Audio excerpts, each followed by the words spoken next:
విజయవాడ వరద ముంపు ప్రాంతాల్లో పౌర సరఫరాల శాఖ మంత్రి నాదెండ్ల మనోహర్ సమక్షంలో రేషన్ కిట్ల పంపిణీ ఏర్పాటు చేశారు. కిట్లలో 25 కేజీల బియ్యం, నిత్యావసర సరుకులను సమకూర్చి ప్రజలకు అందించామన్నారు.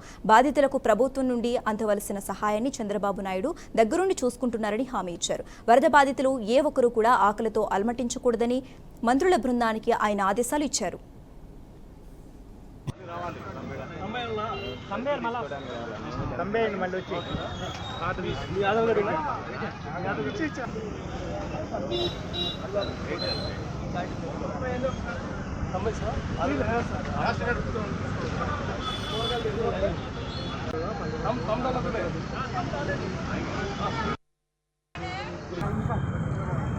పక్కన రేషన్ కార్డు ఉన్న వరకు ఉన్నాడు. సార్ చెప్పొచ్చు కదా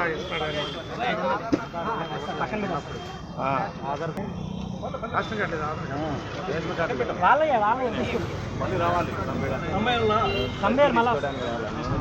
మళ్ళీ వచ్చి